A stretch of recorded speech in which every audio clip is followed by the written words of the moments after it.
ওলি আউলিয়ারা আল্লাহর তরফ থেকে তাদের নামে যে জায়গাগুলো গড়ে উঠেছে পাগলের জন্য, অসহায়ের জন্য, নিরাশ্রয়ের জন্য, সেই জায়গায় আপনার হাত দেওয়ার মানে হচ্ছে আপনার আল্লাহর বিরুদ্ধে, তার হুকুমের বিরুদ্ধে, তার আদবের বিরুদ্ধে আপনারা দাঁড়াচ্ছেন।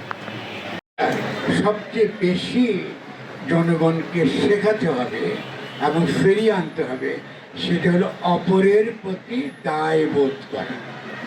যে আমার মতো না, যে ভিন্ন, যার আল্লাহকে ডাকবার পদ্ধতি আমার মতো নাও হতে পারে, তার আকীদা আমার চেয়ে অন্যরকম হতে পারে, তার বিচার আল্লাহর কাছে ছেড়ে দেওয়া।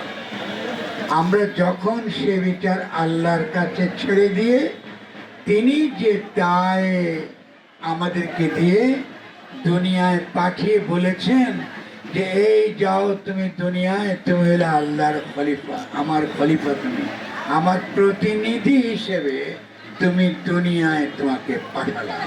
তাহলে এই দায় যে বহন করে, এই দায় যে বহন করে, সৃষ্টির যে ভার যে নিজের কাঁধে বহন করে, কেন আল্লাহ তাকে খলিফা আকারে দুনিয়া পাঠিয়েছেন, সৃষ্টির দায় যে বহন করে, এই দায় বহন করবার যে নীতি, যে আদর্শ, যে রাজনীতি, এটার ভিত্তি হচ্ছে এই মাজার, দায় নেবার জায়গা।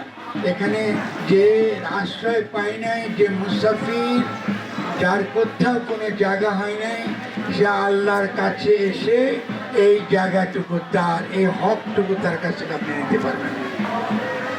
আপনার অনেক কিছু থাকতে পারে, আপনার পুলিশ থাকতে পারে, রাষ্ট্র থাকতে পারে, রাষ্ট্র আপনার যত্ন নেয় নাই, রাষ্ট্র আপনার দেখভাল করে নাই, রাষ্ট্র আপনার খাওয়ার ব্যবস্থা করে নাই, রাষ্ট্র আপনার বাসস্থানের ব্যবস্থা করে নাই।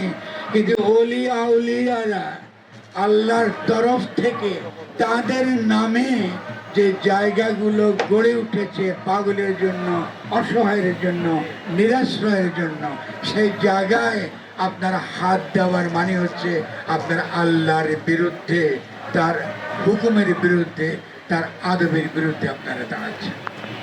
আপনার ভিন্ন আচার থাকতে পারে, আপনার ভিন্ন আকীদা থাকতে পারে, মাজার সকলকে সম্মান করে। মাজার মানে এখানে সকলের স্থান হবে।